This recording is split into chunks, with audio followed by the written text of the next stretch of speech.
Romanos 9, 5 Verdades chocantes de Romanos sobre eleição, graça e soberania de Deus. Antes de abrirmos Romanos capítulo 9, precisamos começar onde toda a verdadeira teologia começa, na santidade de Deus. Vivemos em uma geração que gosta de discutir os direitos do homem, mas raramente para contemplar os direitos de Deus. A Bíblia, porém, começa apresentando um Deus infinitamente santo, justo, perfeito e soberano. O profeta declara em Isaías capítulo 6 verso 3: Santo, Santo, Santo é o Senhor dos exércitos, toda a terra está cheia da sua glória. A repetição tripla da palavra santo não é um detalhe insignificante. É uma forma de enfatizar a perfeição absoluta de Deus. Ele é completamente separado do pecado. Nele não há injustiça, erro ou sombra de variação. E é exatamente por causa dessa santidade que o problema do homem se torna tão grave. Porque quando a santidade de Deus encontra a realidade do coração humano, a conclusão é inevitável. Em Romanos capítulo 3 verso 23, Paulo escreveu: Pois todos pecaram e carecem da glória de Deus. Não alguns. Não apenas os mais perversos. Todos. Ao longo desta série em Romanos, já vimos que a humanidade está debaixo do pecado, que a justificação é pela fé, que a salvação é obra da graça e que nenhuma condenação há para os que estão em Cristo Jesus. Mas agora chegamos a um dos capítulos mais profundos, mais debatidos e mais gloriosos de toda a Escritura. Romanos capítulo 9.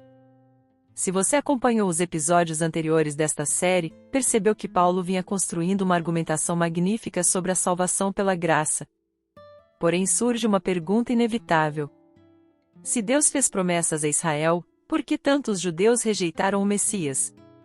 Será que a palavra de Deus falhou?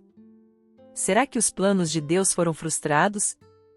É exatamente essa questão que Paulo começa a responder. E a resposta dele não aponta para a capacidade humana. Ela aponta para a soberania divina. Em Romanos capítulo 9 versos 6 a 8, lemos: E não pensemos que a palavra de Deus falhou. Porque nem todos os de Israel são, de fato, israelitas. Nem por serem descendentes de Abraão são todos seus filhos. Pelo contrário, por meio de Isaque será chamada a sua descendência. Isto é, estes filhos de Deus não são propriamente os da carne, mas devem ser considerados como descendência os filhos da promessa. Logo no início do capítulo, Paulo estabelece uma verdade que atravessará todo o restante do texto. A salvação não depende da descendência física, do mérito humano ou da vontade do homem. A salvação depende do propósito soberano de Deus. Romanos capítulo 9 nos apresenta pelo menos 5 grandes verdades. Deus é absolutamente livre em sua eleição. A misericórdia de Deus não pode ser exigida pelo homem. O oleiro e o barro, o direito de Deus sobre sua criação. Cristo é a pedra de tropeço e a rocha da salvação.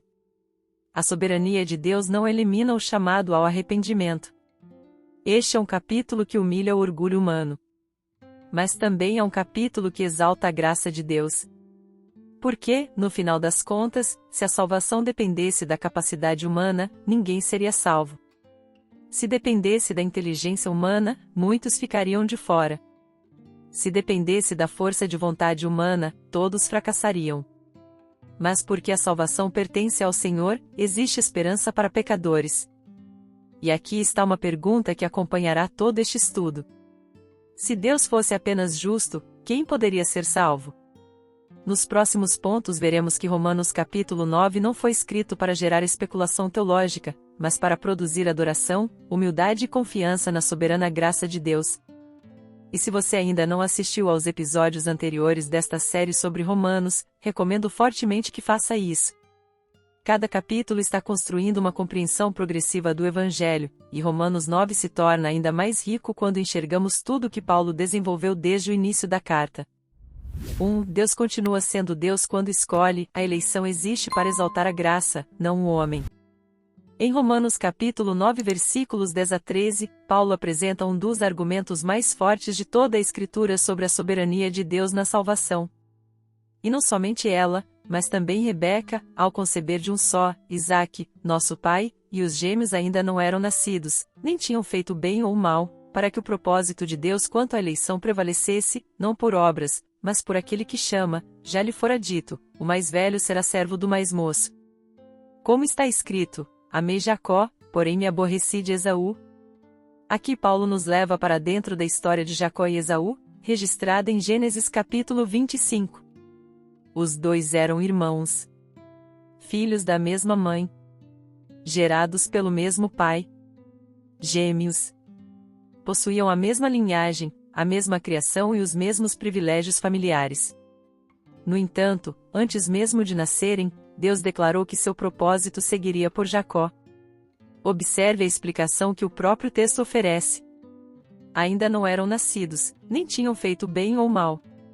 Paulo remove qualquer possibilidade de mérito humano. A escolha divina não aconteceu porque Deus olhou para o futuro e encontrou algo melhor em Jacó. Se fosse assim, a salvação seria baseada em obras previstas. Mas Paulo afirma exatamente o contrário. Não por obras, mas por aquele que chama. A palavra usada para eleição está ligada à ideia de escolha soberana. O foco não está no homem escolhido, mas no Deus que escolhe. Essa verdade aparece em toda a Escritura. Em Deuteronômio capítulo 7 versículos 7 e 8, Deus diz a Israel: O Senhor se afeiçoou a vocês e os escolheu, não porque vocês eram mais numerosos do que qualquer outro povo, porque vocês eram o menor de todos os povos, mas porque o Senhor os amava. A razão última da escolha divina não está no homem. Está em Deus. Isso é extremamente importante porque o coração humano sempre tenta encontrar alguma contribuição própria para a salvação. Gostamos da ideia de merecer. Gostamos da ideia de colaborar. Gostamos da ideia de sermos diferentes dos demais. Mas Romanos 9 destrói completamente esse orgulho. Paulo está nos ensinando 3 verdades fundamentais. 3 verdades sobre a eleição que Romanos 9 revela. Deus não escolhe baseado em mérito humano. Deus não depende das obras humanas para cumprir seus propósitos. Deus age para que toda a glória da salvação pertença somente a Ele. Isso também nos ajuda a compreender algo que muitas pessoas interpretam de forma errada. Quando lemos: Amei Jacó, porém me aborreci de Esaú. Precisamos lembrar que Paulo está citando Malaquias capítulo 1 versículos 2 e 3.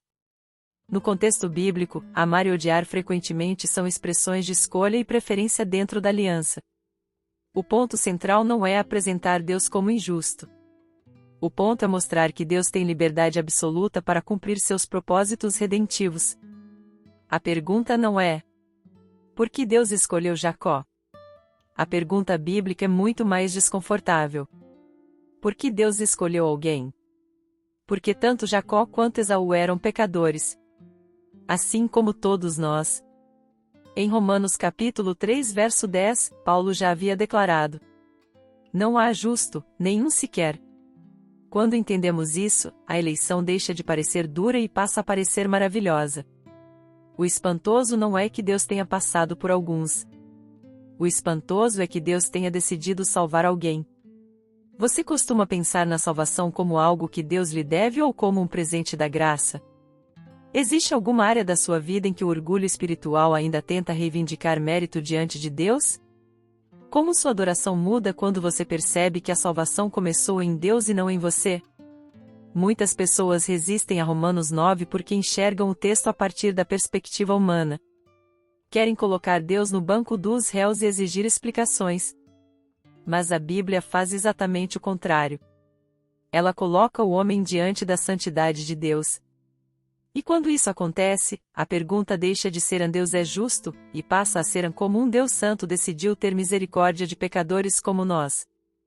Essa verdade não foi escrita para produzir arrogância teológica. Foi escrita para produzir humildade. O cristão que compreende a graça soberana não olha para os perdidos com superioridade. Ele olha com gratidão. Porque sabe que a única diferença entre ele e qualquer outro pecador é a misericórdia de Deus. Se este estudo está fortalecendo sua compreensão do Evangelho, aproveite este momento para deixar seu comentário, curtir o vídeo e compartilhar esta mensagem. E se você perdeu os episódios anteriores da nossa série em Romanos, volte e assista. Romanos 9 só pode ser compreendido plenamente quando lembramos tudo que Paulo já ensinou sobre pecado, graça, justificação e segurança da salvação nos capítulos anteriores. No próximo ponto veremos uma das perguntas mais difíceis que surgem naturalmente após esse ensino. Existe injustiça da parte de Deus? E a resposta de Paulo em Romanos capítulo 9 será uma das mais impactantes de toda a Bíblia. 2. A misericórdia de Deus não pode ser exigida, ela é concedida pela graça. Depois de mostrar que a escolha de Deus não depende da descendência física nem do mérito humano, Paulo avança para uma verdade ainda mais profunda e desconfortável para o orgulho humano. Em Romanos capítulo 9 versos 15 e 16, lemos: Pois ele diz a Moisés: Terei misericórdia de quem eu tiver misericórdia e terei compaixão de quem eu tiver compaixão. Assim, pois, isto não depende de quem quer ou de quem corre, mas de Deus, que usa a sua misericórdia. Essas palavras foram originalmente pronunciadas por Deus a Moisés em um dos momentos mais dramáticos da história de Israel. O contexto está em Êxodo capítulo 32 e capítulo 33. O povo havia acabado de adorar o bezerro de ouro. Eles tinham presenciado as pragas do Egito. Tinham atravessado o Mar Vermelho. Tinham visto a glória de Deus. Mesmo assim se voltaram para a idolatria. Humanamente falando, aquele era o momento em que Deus poderia destruir toda a nação e permanecer perfeitamente justo. E aqui está o ponto central: se Deus tivesse executado apenas justiça, ninguém poderia reclamar. Mas Deus escolheu demonstrar misericórdia. É exatamente por isso que ele declara: Terei misericórdia de quem eu tiver misericórdia. A palavra usada para misericórdia carrega a ideia de compaixão imerecida. Misericórdia não é um pagamento. Não é uma dívida. Não é um direito adquirido. Misericórdia é algo que Deus concede livremente. É por isso que Paulo conclui: Isto não depende de quem quer ou de quem corre, mas de Deus. Observe o contraste. O homem quer. O homem corre. O homem se esforça. Mas a salvação não nasce da vontade humana. Ela nasce da misericórdia divina. Essa verdade aparece repetidamente nas Escrituras. Em Efésios capítulo 2 versos 4 e 5, Paulo escreve: Mas Deus, sendo rico em misericórdia, por causa do grande amor com que nos amou, e estando nós mortos em nossas transgressões, nos deu vida juntamente com Cristo. Pela graça vocês são salvos. Perceba a condição humana descrita aqui. Não estávamos doentes. Não estávamos apenas enfraquecidos. Estávamos mortos espiritualmente. E mortos não iniciam seu próprio resgate. Isso destrói uma das maiores ilusões do coração humano, a ideia de que Deus nos salva porque encontrou algo especial em nós. A Bíblia ensina exatamente o contrário. Deus não nos escolheu porque éramos bons. Deus não nos escolheu porque éramos mais espirituais. Deus não nos escolheu porque merecíamos. Ele nos escolheu porque é misericordioso. Como escreveu Moisés em Deuteronômio capítulo 7 versos 7 e 8. O Senhor não se afeiçoou a vocês nem os escolheu porque vocês eram mais numerosos do que outros povos, pois vocês eram o menor de todos os povos. Mas porque o Senhor os amava. No final das contas, a explicação última da salvação não está no homem. Está em Deus. Podemos resumir essa verdade em 3 afirmações. 3 verdades sobre a misericórdia de Deus. A misericórdia nunca é merecida. A misericórdia nunca é uma obrigação divina. A misericórdia sempre glorifica a graça de Deus. É exatamente isso que torna o Evangelho tão maravilhoso. Porque Deus não salva pessoas boas. Deus salva pecadores. Não porque os pecadores mereçam, mas porque Deus é rico em misericórdia. Você acredita que Deus lhe deve alguma coisa? Sua esperança de salvação está em suas obras ou na misericórdia de Deus? O que aconteceria se Deus lhe desse apenas justiça e não misericórdia? Muitas pessoas passam a vida tentando negociar com Deus. Pensam que suas boas obras, sua religiosidade ou seus esforços podem criar algum tipo de crédito diante do céu. Mas Romanos capítulo 9 nos lembra que ninguém chega diante de Deus como credor. Todos chegamos como devedores. Todos chegamos necessitados de graça. Ao mesmo tempo, essa verdade é profundamente consoladora. Porque se a salvação dependesse do nosso desempenho, viveríamos em constante desespero. Jamais saberíamos se fizemos o suficiente. Jamais teríamos paz. Mas quando entendemos que nossa esperança está na misericórdia de Deus revelada em Cristo, encontramos descanso. A segurança da salvação não está na força da nossa mão segurando Cristo. Está na força da mão de Cristo segurando os seus. Se este estudo está fortalecendo sua compreensão das Escrituras, aproveite este momento para se inscrever no canal, deixar seu comentário e compartilhar esta mensagem. E escreva nos comentários: a minha esperança está na misericórdia de Deus. Além de fortalecer o alcance deste conteúdo, seu comentário pode encorajar outras pessoas que estão assistindo. No próximo ponto veremos uma das declarações mais debatidas de toda a carta aos Romanos.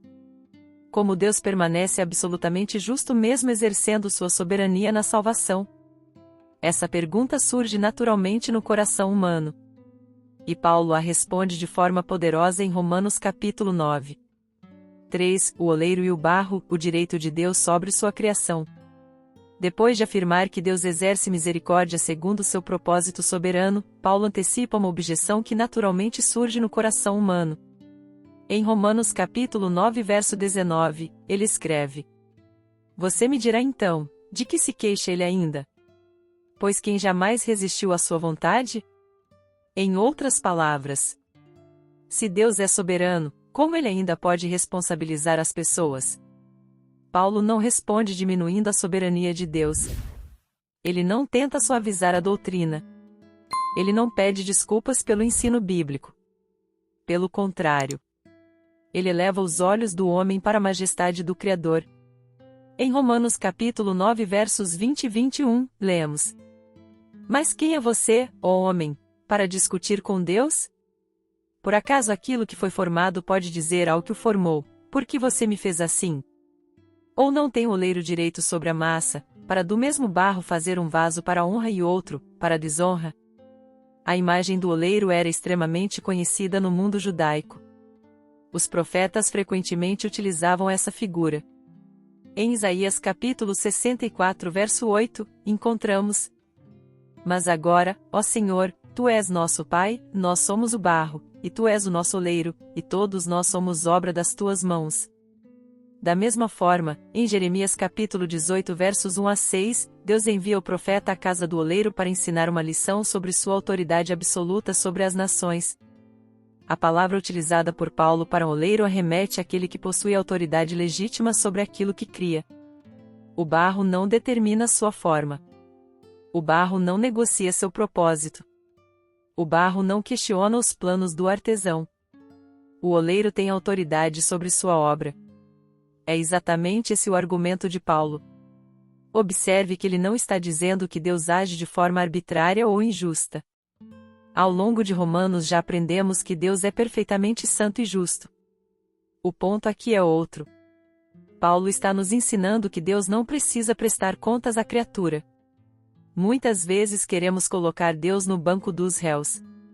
Queremos que Ele explique seus decretos. Queremos que Ele se ajuste à nossa lógica. Mas Romanos 9 inverte completamente essa perspectiva. Não somos nós que examinamos Deus. É Deus quem examina nós. Não somos nós que julgamos seus caminhos. São os nossos caminhos que serão julgados por Ele. Aqui encontramos 3 verdades fundamentais. 3 verdades sobre o oleiro e o barro. Deus possui autoridade absoluta sobre sua criação. O homem não ocupa a posição de juiz sobre Deus. A humildade é a resposta correta diante da soberania divina. Essa verdade confronta diretamente o espírito da nossa época. Vivemos em uma cultura que ensina autonomia absoluta. O homem moderno acredita que deve ser livre para definir sua própria verdade, seu próprio propósito e até seu próprio destino. Mas a Escritura nos lembra que somos criaturas. E criaturas não encontram significado olhando para si mesmas. encontram significado olhando para o Criador. Foi exatamente isso que aconteceu com Jó. Depois de dezenas de capítulos questionando seus sofrimentos, Deus finalmente lhe responde em Jó capítulo 38 verso 4. Onde você estava quando eu lancei os fundamentos da terra? Responda, se você tem entendimento. A resposta de Jó é uma das mais belas demonstrações de humildade da Bíblia. Em Jó capítulo 42 versos 5 e 6, ele declara: Eu te conhecia só de ouvir, mas agora os meus olhos te veem. Por isso me abomino e me arrependo no pó e na cinza. Quando enxergamos verdadeiramente quem Deus é, o orgulho desaparece. Você já percebeu quantas vezes tenta entender Deus antes de confiar nele?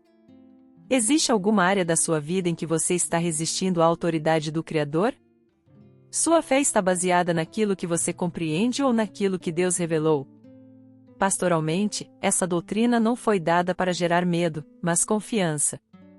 Porque o mesmo Deus que governa todas as coisas é o Deus que revelou seu amor em Cristo. O oleiro que tem autoridade sobre o barro é também o Pai que enviou seu Filho para salvar pecadores. A soberania divina não é fria. Ela é exercida por mãos perfuradas pelos cravos da cruz. Ao mesmo tempo, Romanos 9 nos convida a abandonar o orgulho espiritual. Nem sempre compreenderemos todos os caminhos de Deus. Nem sempre teremos respostas para todas as perguntas. Mas podemos confiar naquele que nunca erra, nunca falha e nunca age injustamente. A fé madura não exige compreender tudo. A fé madura aprende a descansar na sabedoria daquele que governa todas as coisas para a sua glória. No próximo ponto veremos como Paulo conduz toda essa discussão para Cristo, mostrando que muitos tropeçaram porque buscaram justiça pelas obras, enquanto outros encontraram a salvação pela fé. Essa é uma das transições mais evangelísticas de todo o capítulo. 4. Cristo, a pedra de tropeço para uns e a rocha da salvação para outros. Depois de apresentar a soberania de Deus na eleição, sua misericórdia e seu direito absoluto como Criador, Paulo conduz toda a argumentação para o ponto mais importante de Romanos 9. Cristo. Porque toda verdadeira teologia termina em Cristo. Toda doutrina bíblica aponta para Cristo. Toda esperança de salvação está em Cristo. Em Romanos capítulo 9 versos 30 a 33, Paulo escreve: Que diremos, então? Que os gentios, que não buscavam justiça, vieram a alcançar justiça, porém a justiça que decorre da fé. E Israel, que buscava a lei de justiça, não chegou a atingir essa lei. Por quê? Porque não decorreu da fé, e sim como que das obras. Tropeçaram na pedra de tropeço, como está escrito: Eis que ponho em Sião uma pedra de tropeço e rocha de escândalo, e aquele que nela crê não será envergonhado. Aqui chegamos ao coração da questão. Por que tantos judeus rejeitaram o Messias? Porque buscavam justiça pelo caminho errado. Eles possuíam a lei, possuíam as promessas, possuíam a história da aliança. Mas transformaram a religião em um sistema de mérito. Tentavam construir sua própria justiça diante de Deus. E exatamente por isso tropeçaram em Cristo. A palavra utilizada por Paulo para tropeçaram transmite a ideia de alguém que esbarra em um obstáculo inesperado e cai. Aquilo que deveria ser fundamento tornou-se motivo de queda. Aquilo que deveria ser salvação tornou-se escândalo. Os líderes religiosos esperavam um Messias conquistador. Esperavam um libertador político. Esperavam alguém que exaltasse Israel diante das nações. Mas Deus enviou um Salvador crucificado. E isso era ofensivo para o orgulho humano. Em 1 Coríntios capítulo 1 versos 22 e 23, Paulo explica: Porque os judeus pedem sinais, e os gregos procuram sabedoria, mas nós pregamos Cristo crucificado, escândalo para os judeus e loucura para os gentios. Perceba a beleza do Evangelho. Cristo não veio apenas ensinar. Cristo não veio apenas inspirar. Cristo não veio apenas mostrar um caminho. Cristo veio ocupar o lugar do pecador. Essa é a diferença entre o Evangelho bíblico e todas as religiões humanas. As religiões dizem: suba até Deus. O Evangelho declara: Deus desceu até você. As religiões falam sobre esforço. O Evangelho fala sobre substituição. Em Isaías capítulo 53 versos 5 e 6, lemos: Mas ele foi traspassado pelas nossas transgressões e moído pelas nossas iniquidades, o castigo que nos traz a paz estava sobre ele, e pelas suas feridas fomos sarados. Todos nós andávamos desgarrados como ovelhas, cada um se desviava pelo caminho, mas o Senhor fez cair sobre ele a iniquidade de nós todos. Cristo recebeu aquilo que era nosso. Nós recebemos aquilo que é dele. Ele tomou nossa culpa. Nós recebemos sua justiça. Ele sofreu nossa condenação. Nós recebemos reconciliação com Deus. É por isso que Paulo afirma que os gentios alcançaram justiça pela fé. Não porque eram melhores. Não porque mereciam.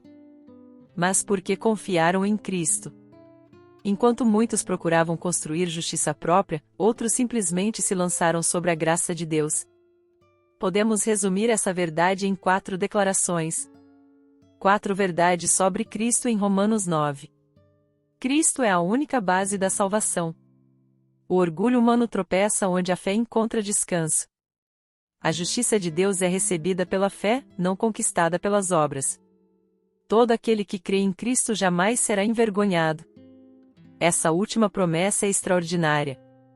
Observe o final do versículo. Aquele que nela crê não será envergonhado. Não diz: aquele que tiver fé perfeita.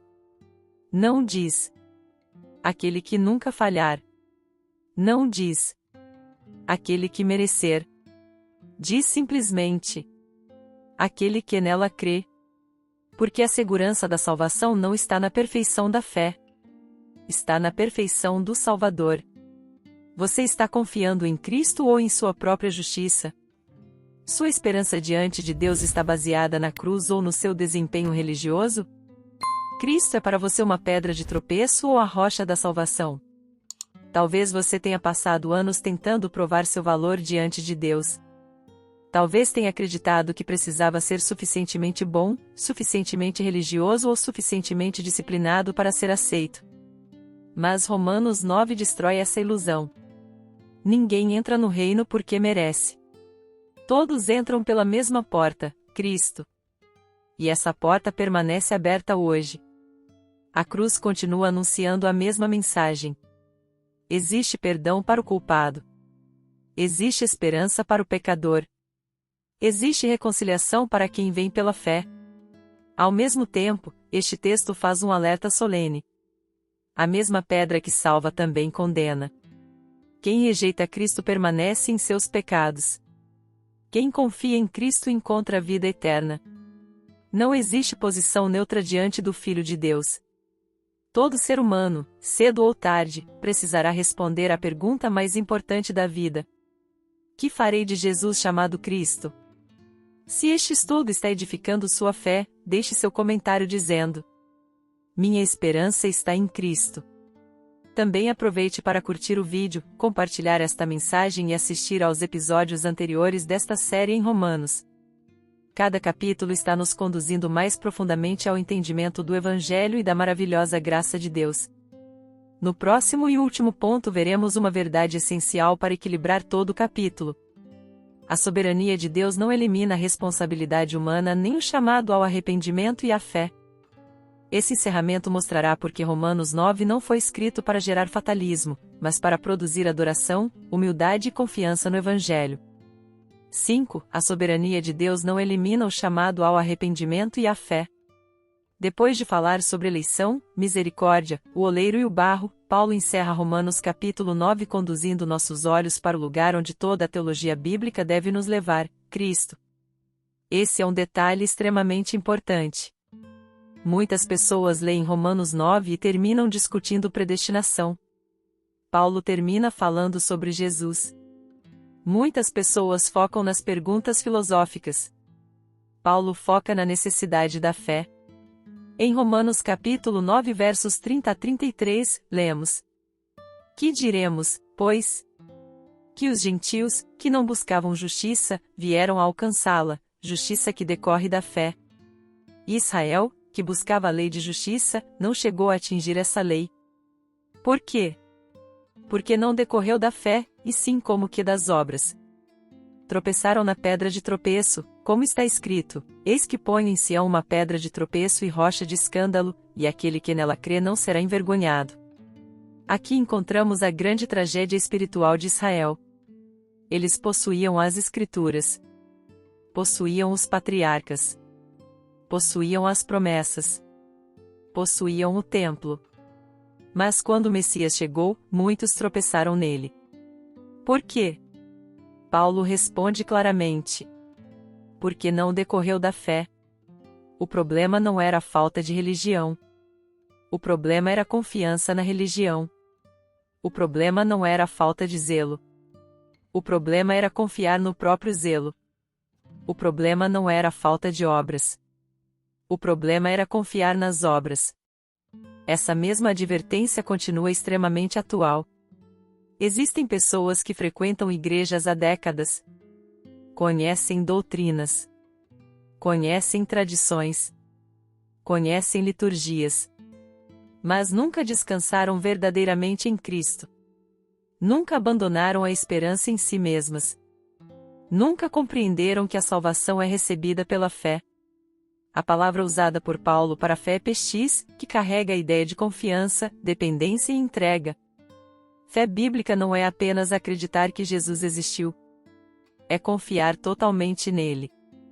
É abandonar toda tentativa de autojustificação. É reconhecer que somente Cristo pode salvar. Essa era exatamente a mensagem dos profetas.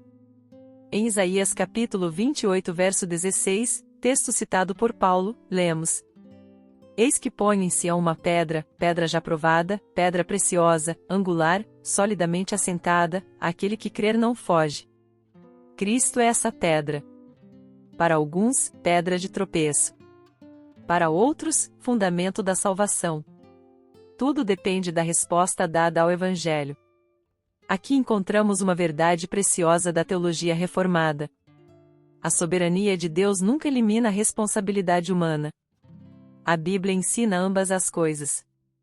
Deus é soberano. O homem é responsável. Deus elege. O homem é chamado a crer. Deus salva. O homem é convocado ao arrependimento. Foi exatamente isso que Pedro pregou em Atos capítulo 2 verso 38. Arrependam-se, e cada um de vocês seja batizado em nome de Jesus Cristo para a remissão dos pecados. E foi exatamente isso que Paulo anunciou em Atos capítulo 17 verso 30. Ora, não levou Deus em conta os tempos da ignorância, agora, porém, notifica aos homens que todos, em toda parte, se arrependam. Observe que o Evangelho nunca é apresentado como uma discussão acadêmica. É apresentado como um chamado. Um chamado urgente. Um chamado real. Um chamado pessoal. Podemos resumir este encerramento de Romanos 9 em 3 verdades fundamentais. 3 verdades sobre a resposta ao Evangelho. Cristo é o único fundamento da salvação. Nenhuma obra humana pode justificar o pecador. Todo homem é chamado ao arrependimento e à fé. Romanos 9 não foi escrito para que as pessoas especulem sobre listas secretas no céu. Foi escrito para que os pecadores olhem para Cristo. Foi escrito para que homens e mulheres abandonem a confiança em si mesmos. Foi escrito para que encontrem descanso no Salvador. Em que você está confiando para ser aceito por Deus? Sua esperança está em Cristo ou em sua religiosidade? Se você estivesse diante de Deus hoje, qual seria sua defesa? Talvez você tenha passado anos tentando construir sua própria justiça. Talvez tenha acreditado que Deus o aceitaria porque você é uma boa pessoa. Talvez tenha pensado que suas obras compensariam seus pecados. Mas Romanos 9 nos mostra que ninguém entra no reino de Deus por mérito. Entramos apenas pela graça. Entramos apenas por Cristo. Entramos apenas pela fé. E essa é uma notícia maravilhosa. Porque se a salvação dependesse do nosso desempenho, todos estaríamos perdidos. Mas porque ela depende da obra perfeita de Cristo, existe esperança para o pior dos pecadores. Existe esperança para quem caiu. Existe esperança para quem fracassou. Existe esperança para quem reconhece sua necessidade de um Salvador. Se esta mensagem falou ao seu coração, não permita que ela fique apenas no campo do conhecimento. O Evangelho exige resposta. Cristo não é apenas um tema para ser estudado. Cristo é o Salvador que deve ser recebido. Por isso eu quero deixar uma pergunta que vale mais do que qualquer outra. Você já deixou de confiar em si mesmo para confiar completamente em Cristo? Se ainda não fez isso, hoje é um excelente dia para se arrepender dos seus pecados e crer no Evangelho.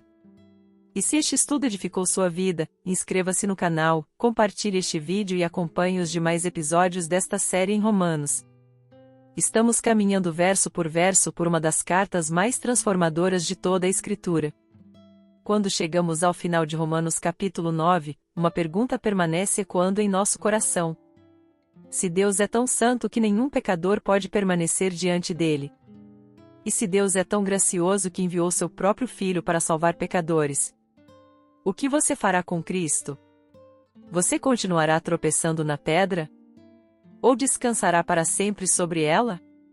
Conclusão: a graça soberana nos conduz a Cristo.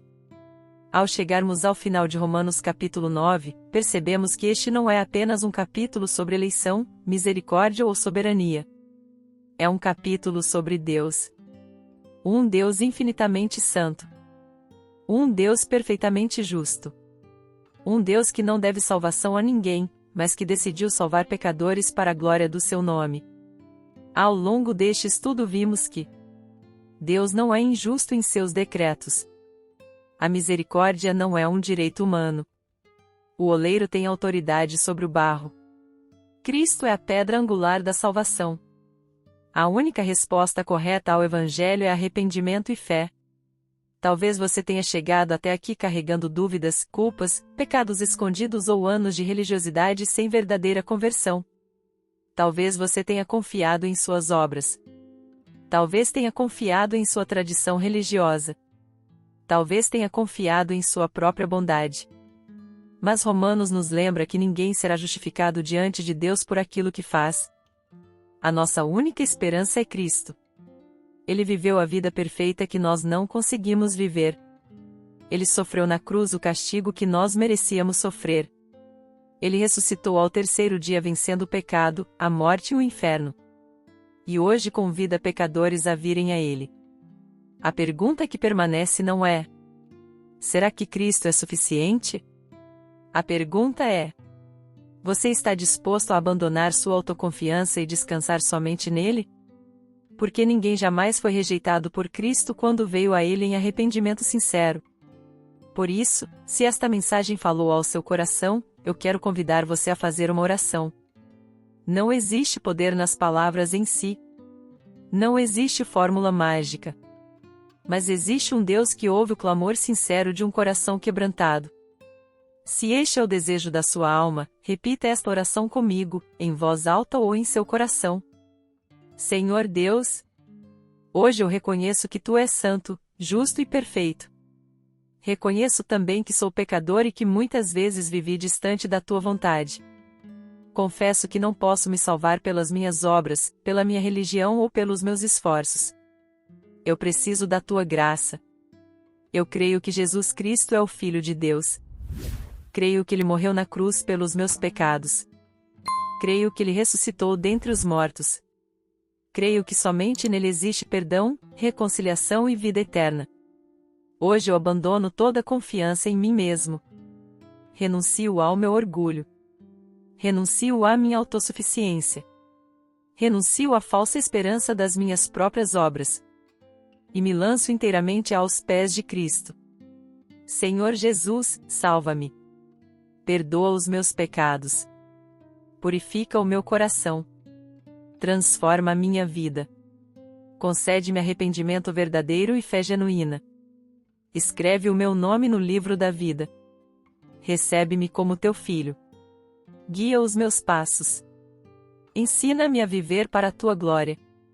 Eu me rendo a ti. Eu entrego minha vida a ti. Eu entrego meu passado, meu presente e meu futuro. E declaro que Jesus Cristo é o meu Senhor e Salvador.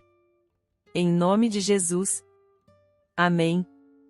Se você fez essa oração com sinceridade, eu quero encorajá-lo a continuar buscando ao Senhor através da sua palavra.